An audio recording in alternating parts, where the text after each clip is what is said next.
Olá, turma de vibrações mecânicas. Nesta aula nós vamos avançar para o conteúdo de vibrações livres com amortecimento viscoso supercrítico e crítico. Mas antes, vamos dar uma revisão do nosso modelo massa-mola amortecedor de um sistema vibratório. Nós modelamos ele de acordo com esse esquema, em que a massa representa a massa do corpo, o K representa a constante de elasticidade, que é o elemento de deformação elástica do corpo, que provê a vibração deste sistema. E o C, que é a razão de amortecimento, que é o elemento de perda de energia do corpo. O corpo, quando começa a vibrar, ele não fica vibrando para sempre, mas ele perde energia até voltar para o elemento, para o equilíbrio elástico. E este C que dá essa razão, esse amortecimento, certo? A vibração do corpo, ela é dada por uma ordenada X, que é o deslocamento do corpo em torno da posição de equilíbrio dele, dada por essa linha pontilhada, certo? O objetivo, na verdade, toda dessa primeira parte da disciplina, desse primeiro bimestre, é conhecendo esses três parâmetros, massa, constante de elasticidade, constante de amortecimento, nós determinarmos as posições do corpo ao longo do tempo. Como é um sistema vibratório, nunca vai ter uma posição. Ele vai ter uma função de posição, que vai ser um gráfico da posição dele ao longo do tempo, que é o que a gente fez na aula anterior para o amortecimento subcrítico, e é o que nós faremos agora para o supercrítico e o crítico. Neste primeiro momento, nós estamos estudando as vibrações livres. As vibrações livres são aquelas que você dá um impulso inicial, você dá uma condição inicial. Você pega lá, nesse sistema aqui, é uma massa numa molinha, né? Você tira a massa da posição e solta. Daí ela continua vibrando livre. Essa condição inicial a gente pode dar uma posição, que a gente chama de x0. Ela está no zero, eu coloco ela lá para 10 milímetros. Eu dei uma posição inicial. E você pode dar uma velocidade inicial também, como se você empurrasse ela. Se você empurrar, der uma martelada, além de uma posição inicial, você está dando uma velocidade inicial. Essas são as condições iniciais. Com as condições iniciais que nós conseguimos resolver a equação no movimento. Lá na aula anterior eu mostrei para vocês como que a gente chega do modelo máximo amortecedor para a equação no movimento. E é através das condições de equilíbrio do corpo, certo? E da segunda lei de Newton, que é o somatório das forças igual a massa de aceleração. Substituindo lá todas as forças nesta equação, nós chegamos aqui na equação no movimento, certo? A equação no movimento, ela depende das constantes do sistema, que é a massa, o amortecimento e a elasticidade. E as variáveis são a posição, a velocidade, que é o x ponto, e a aceleração, que é o x 2 pontos.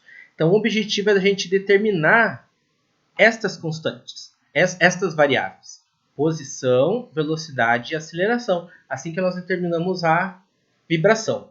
No momento, a gente está determinando a posição do corpo, certo? Que é aquele gráfico x por t. A gente consegue saber a posição do corpo ao longo do tempo. Mas determinar a velocidade e a aceleração é só continuar substituindo nessa fórmula que a gente vai ver mais tarde. Essa equação ela é igual a zero porque é a vibração livre. Não tem uma força sendo aplicada sobre ela para manter a vibração. Ela vibra livremente. Esta equação ela é conhecida por equação diferencial ordinária, lá na matemática, lá no estudo de cálculo. E lá do estudo de cálculo, a gente sabe que a solução de uma EDO é essa daqui, ó, que o x é igual ao e, que é o exponencial de st, certo? O t, na verdade, é a variável independente, que é o tempo. O e é um número e o s são constantes também, e é esse s que nós procuramos a solução para resolver o x, certo? Esse s sempre vai ter duas soluções, que são essas duas aqui, e essa solução tem função de esses parâmetros que nós chamamos parâmetros de vibração. Esses parâmetros é só uma maneira melhor de organizar essas três constantes, massa, elasticidade e amortecimento, porque tem algumas multiplicações e divisões entre elas que aparecem tantas vezes que elas foram substituídas por esses parâmetros, certo? Esses parâmetros são o QC, que é a razão de amortecimento, e o ômega-n, que é a frequência natural do sistema. Estes parâmetros são mostrados nesse slide aqui. Tá vendo que todos eles são só em função das constantes do sistema, que é massa, mola e amortecedor. Então a frequência natural é dada por esse daqui, é mola e massa. O amortecimento crítico é dado pela frequência natural e massa, e a razão do amortecimento que são os amortecimentos, certo? O amortecimento do sistema e o amortecimento crítico calculado por esta fórmula aqui.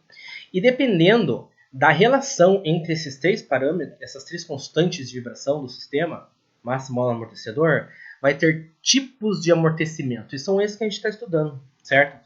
Os tipos de amortecimento, eles são determinados em função do valor da razão de amortecimento. Quando ele é menor do que 1, o amortecimento é subcrítico, e foi o que a gente estudou na aula anterior. Quando ele é subcrítico, o sistema ele vai vibrar, vai oscilar, melhor a palavra, em torno da posição de equilíbrio, que é o dado aqui nesse gráfico pela curva de azul. Tá vendo que a posição de equilíbrio é essa linha reta que eu estou mostrando aqui com o laser, e ele oscila em torno da posição de equilíbrio e perde energia devido ao amortecimento até chegar a zero a posição de equilíbrio novamente, certo? Esse é o subcrítico que a gente estudou na aula anterior. O supercrítico vai ser quando a razão de amortecimento for maior do que 1. Neste caso, ele não vai oscilar. O amortecimento vai ser grande o suficiente que dá condição fora do equilíbrio. Olha, nesse gráfico, todos eles começam aqui no 1, porque é a condição inicial, né? Ele nunca... Numa vibração livre, você não consegue começar na posição 0. Você tem que dar uma condição inicial. Então, a nossa condição inicial é que a gente subiu ele aqui para 1. Então, o supercrítico, o amortecimento dele é grande o suficiente que vai fazer ele cair nessa curva amarelinha aqui. Ele cai amortecendo até a posição 0 e não oscila, certo? Esse é o amortecimento supercrítico. E o crítico é quando ele é igual a 1. E a diferença, o gráfico do supercrítico e do crítico são bem parecidos. O do crítico também ele amortece, ele sai da posição de equilíbrio, numa posição inicial, e ele cai amortecendo até a posição de equilíbrio, sem oscilar em torno dela. Só que a resposta do crítico sempre é muito mais rápida do que a do supercrítico.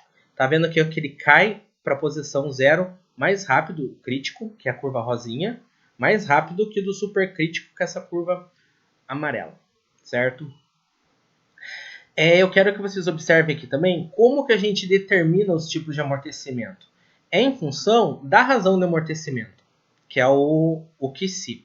Mas olha só, o amortecimento crítico, que é dado pela massa e pela elasticidade, porque o ômega-n é elasticidade e massa, que é a rigidez, né, que é a constante elástica, e a massa. Ela é substituída aqui, e aqui é massa. Então, esses dois determinam o amortecimento crítico, que a gente coloca aqui embaixo. Para essa razão ficar 1, os dois valores têm que ser iguais. Então, se o amortecimento for igual ao amortecimento crítico, ela vai ser 1 e o amortecimento vai ser do tipo crítico. Agora, se a minha razão de amortecimento for menor do que o amortecimento crítico, a razão vai ser negativa e ele vai ser subcrítico. Agora, se o amortecimento for maior que o amortecimento crítico, a razão vai dar maior do que 1. Na verdade, deixa eu me corrigir aqui. Eu falei negativo, mas não é isso. É menor do que 1, né? Não é em relação ao 0, é em relação ao 1. Então, se o C for menor que o C crítico, ele vai ser menor do que 1. Daí vai ser subcrítico. Agora, se o amortecimento for maior que o amortecimento crítico, o resultado vai dar maior do que 1, esta razão, e ele vai ser supercrítico. Então, alterando o amortecimento do sistema, nós conseguimos determinar como que ele vai ser amortecido, certo? Vamos lá. Nesta aula a gente vai estudar os outros dois tipos de amortecimento, o supercrítico e o crítico. Começando com o supercrítico. Lembra que as soluções do S sempre são estas. Essas são as soluções do S. E sempre tem duas, certo?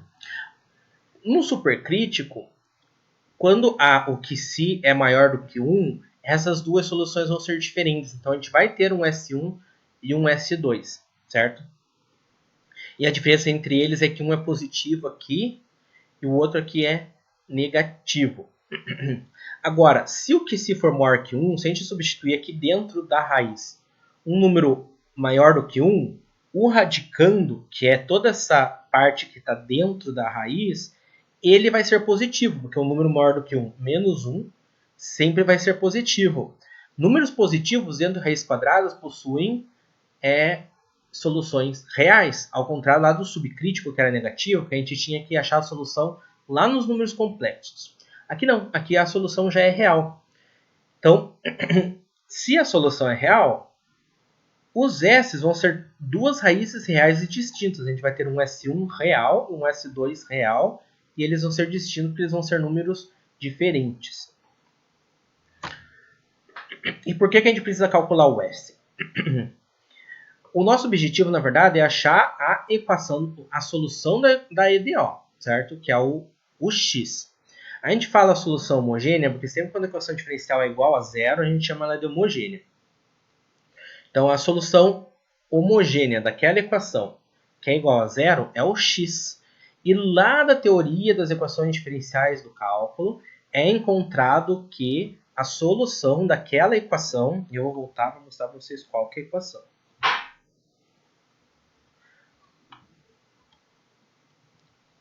A solução desta equação aqui, ó, certo? Mas a solução desta equação que vai ser esta daqui. Então, este valor aqui, ó, esse x, quando o S1 e o S2 respeita tudo aquilo que eu expliquei, que o que se é maior do que 1, por isso tem duas raízes reais, ela vai ser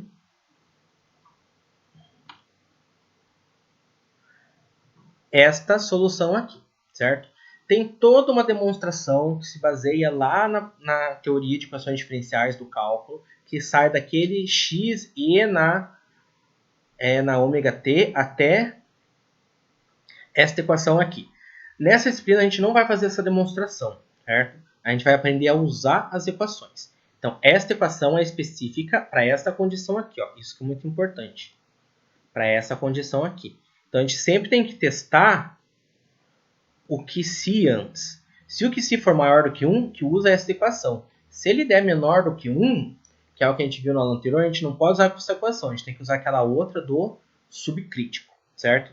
Essa equação tem alguns parâmetros também que é para ajudar no cálculo.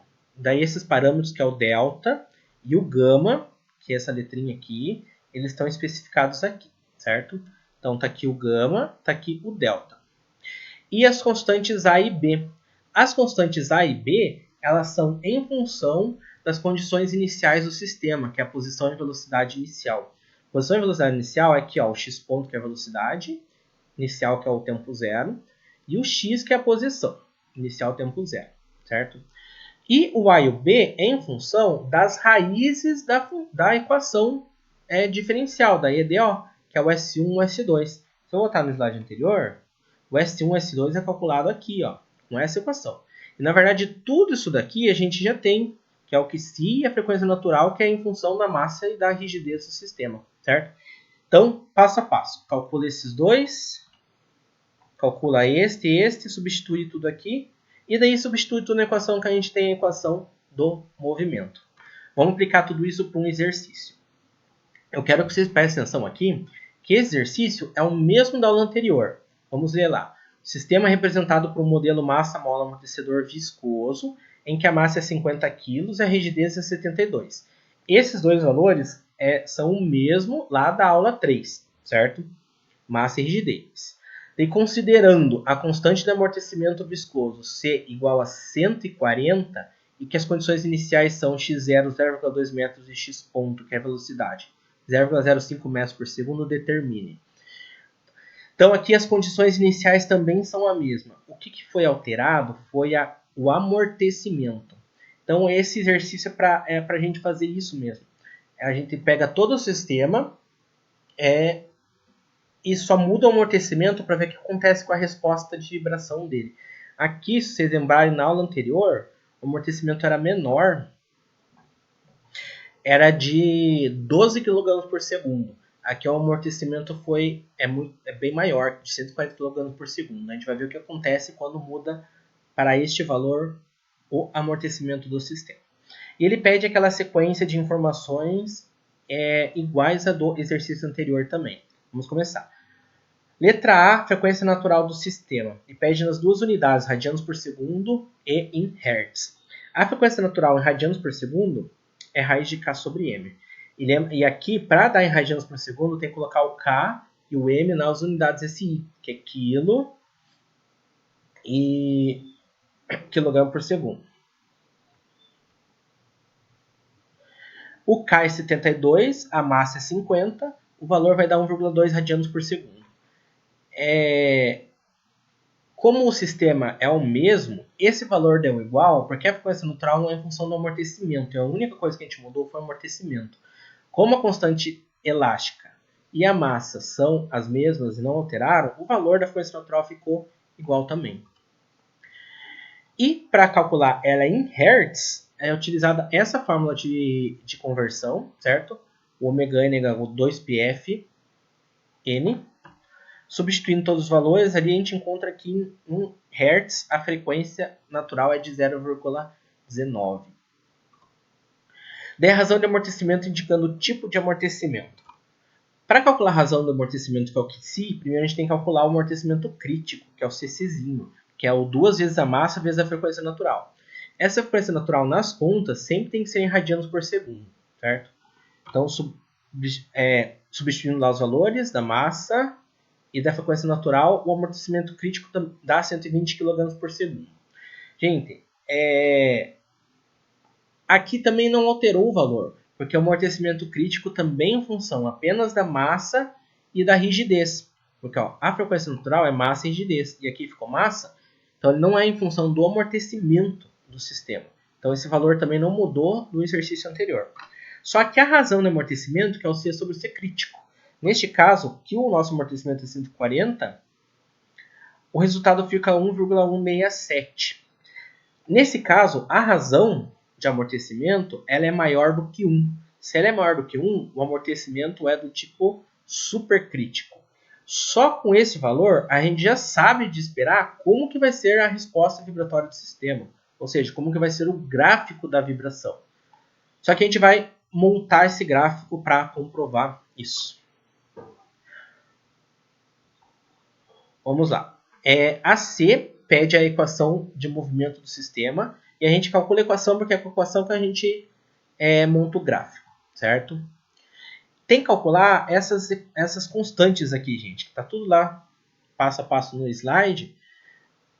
Mas tem que calcular todas essas constantes. Então, vamos lá. O S1 e o S2 são as soluções do XT, certo? Daí substitui todos os valores. O QC e a frequência natural, nós já calculamos no slide anterior. E tanto S1 e S2 é em função só dos dois. Então é só substituir o que a gente calculou no slide anterior aqui. Então substituir lá os valores de QC e frequência natural, dá um resultado de menos 0,6789. E do S2, substituindo lá também a diferença desses dois, é só o que é mais e o que é menos, vai dar menos 2,1211. Gente, um detalhe. O S1 e S2 ele sempre tem que dar negativo, porque é o negativo que vai fazer a equação amortecer. O gráfico diminuir até o zero. Se ele fosse positivo, um exponencial aqui positivo, o gráfico sobe, né? E o nosso a gente quer que o exponencial decresça, certo? O gama é em função da frequência natural do QC também, mas nessa equação, só substituir os valores, fica 0,7211. O delta é também em função dos mesmos parâmetros, que é só substituir, a gente encontra. Tá vendo que todos esses parâmetros aqui, eles são todos em funções dos mesmos parâmetros de vibração, que é o QC e o ômega n. E na verdade, essas duas coisas aqui, elas são em função do sistema, que é o K, deixa eu colocar aqui, o M, o K e o C. Então, tudo isso que a gente calculou é em função só da massa, da constante de elasticidade e do amortecimento do sistema.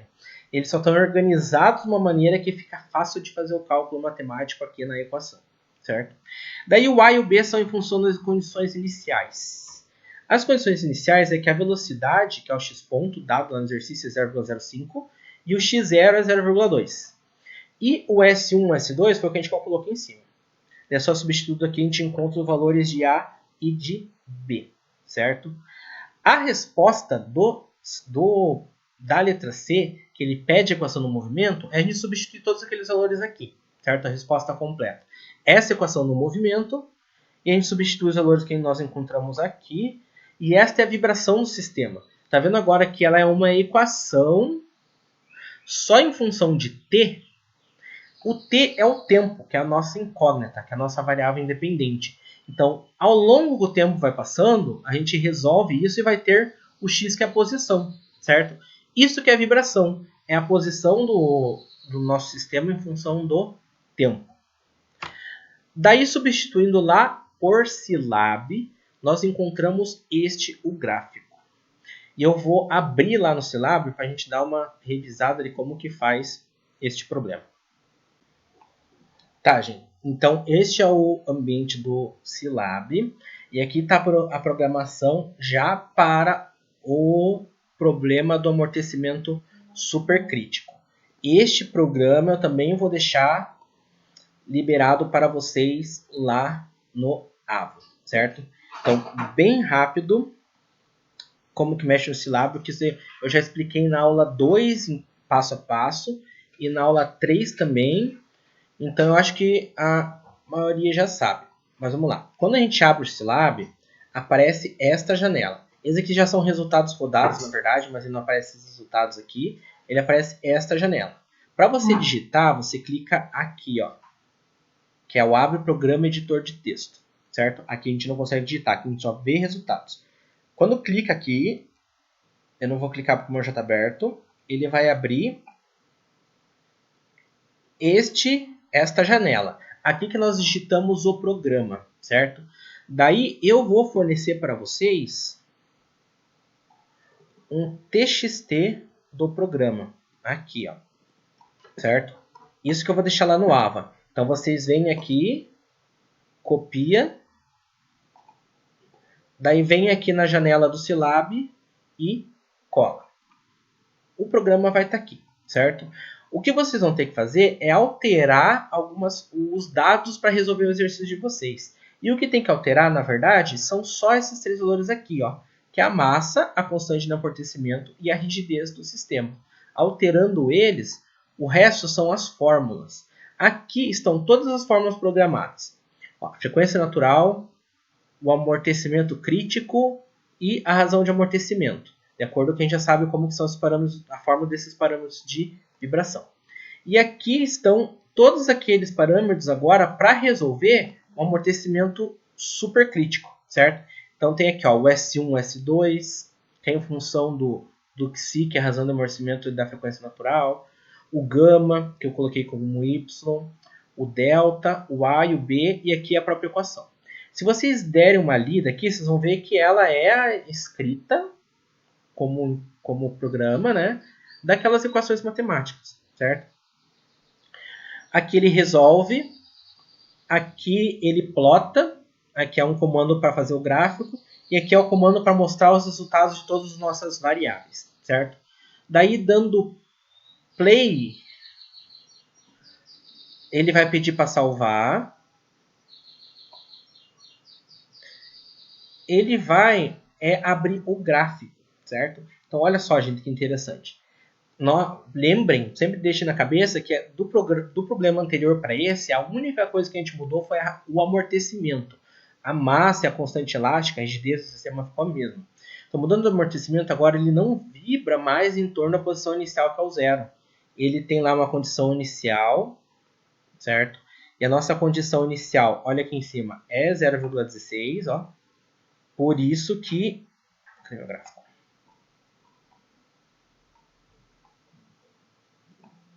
Só um pouquinho. Aqui, ó. A nossa posição inicial é o 0,16, por isso que ele começa aqui no 0,16, certo? Ele, se vocês perceberem, ele vai um pouquinho para cima, tá vendo?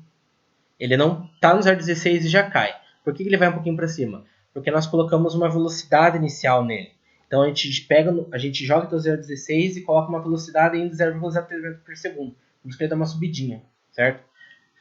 Dele já começa a resposta vibratória, né, que é a vibração livre. Só que o amortecimento é grande o suficiente para não permitir que ele oscile. Pensa, é uma coisa tão viscosa que na hora que você solta ele já cai até a posição de equilíbrio, certo? Esse é um gráfico tipo do amortecimento supercrítico. Agora vamos voltar lá na aula. Tá aqui. Daí eu só peguei aquele gráfico, copiei e colei aqui, que é o que vocês vão fazer no exercício de vocês também, né? Vocês fazem o programa de copia e cola o gráfico.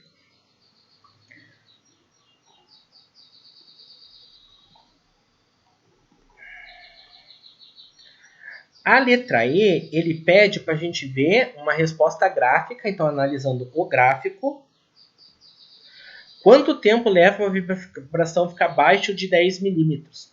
E lembra que a gente está fazendo tudo em metros para as unidades assim ficarem compatíveis. Então aqui o X, que é a vibração, ela está em metros. Então é menor que 0,01 metros, certo?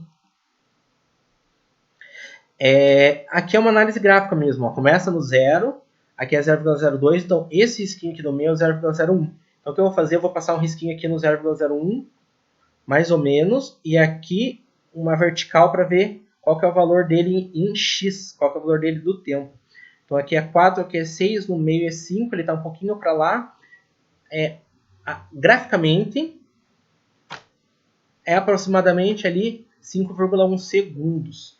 Então,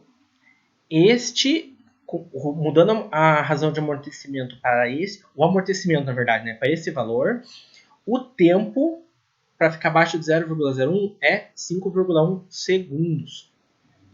Se vocês se lembrarem lá da aula 3, do que a gente resolveu isso aqui para o amortecimento menor, o tempo ele ficou de 22 segundos.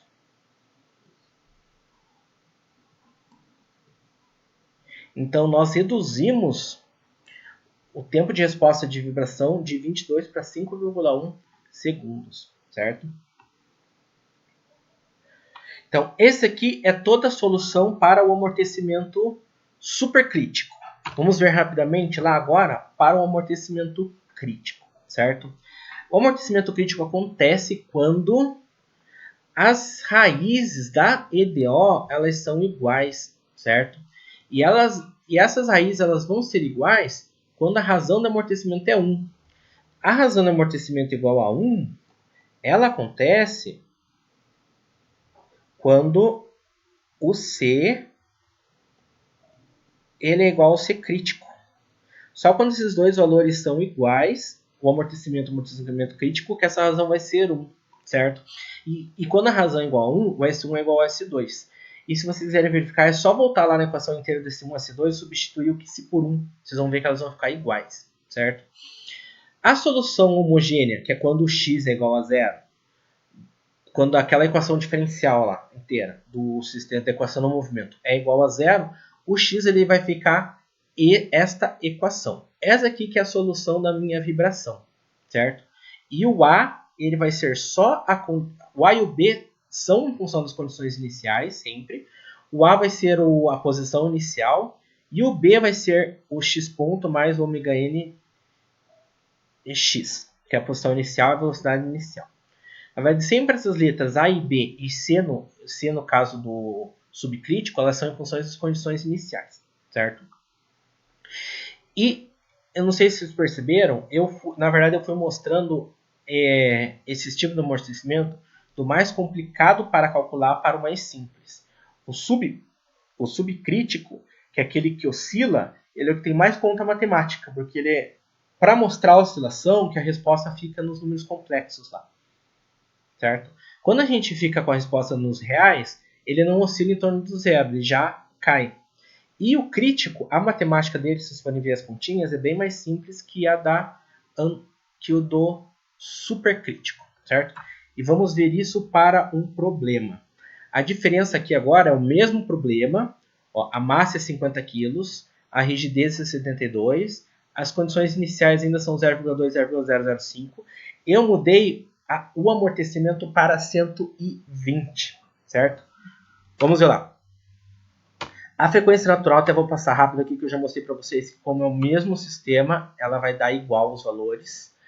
A razão de amortecimento que pede na B, primeiro tem que calcular o amortecimento crítico, o valor dele vai dar igual também, porque ele é em função só da massa e da rigidez, essas coisas não alteraram os problemas. O que vai mudar é a razão de amortecimento, que é o C sobre C crítico, que a gente está mudando o amortecimento. Como eu coloquei o amortecimento 120 e o amortecimento crítico é 120, a razão do amortecimento ficou 1. Nesse caso, quando a razão é 1, o amortecimento é do tipo crítico. Então, assim, primeiro a gente faz a letra A quando um sistema que a gente não sabe o que vai acontecer. Esse é o problema, eu já estou falando para vocês o que vai acontecer, né? De qual tipo de amortecimento que é. Mas quando a gente não sabe, a gente primeiro calcula essas coisas para testar a razão do amortecimento. Nesse caso, como ela deu 1, ela ficou crítica. Para resolver o crítico, são essas formas do x, certo? E o a e o b. Calculando o a e o b, super simples, porque o a é só a posição inicial e o b é a função da posição, velocidade e frequência natural. Substituindo os valores, ele fica 0,29. E a equação do sistema é essa daqui. Esta é a equação matemática que resolve a resposta vibratória do sistema para este amortecimento, certo? E vamos lá calcular. Esse daqui é o gráfico já, eu vou mostrar para vocês no Scilab. Tá. Aqui é o Scilab do amortecimento crítico, aqui é o programa pronto já também, certo? E do mesmo jeito eu vou fornecer para vocês lá, tá aqui, este TXT do amortecimento crítico, certo? É só copiar esses valores aqui na janela de edição do Scilab e alterar as condições iniciais. Aqui está até diferente, eu vou alterar. A massa do nosso exercício é 50, o amortecimento é 120 e a rigidez é 72. E é só isso aqui que a gente precisa alterar, certo? A condição inicial aqui também tem que alterar, é 0,2, 0,05.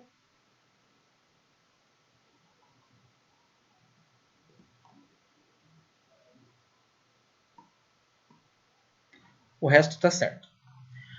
Daí a gente dá play, ele vai pedir para salvar, pergunta se a gente quer apagar os resultados iniciais lá, porque tá vendo que eu rodei um programa em cima do outro? Agora fica bem claro. Os resultados que estão mostrando lá na tela são os calculados para o supercrítico que a gente acabou de fazer. Por isso, os resultados que estão lá na tela são do outro amortecimento, que ele pede para limpar aqueles resultados para não misturar com esse. Daí a gente clica em sim. Daí ele vai fazer o cálculo. Olha o meu gráfico lá agora do amortecimento crítico. Tá vendo que ele é bem parecido com o do amortecimento supercrítico.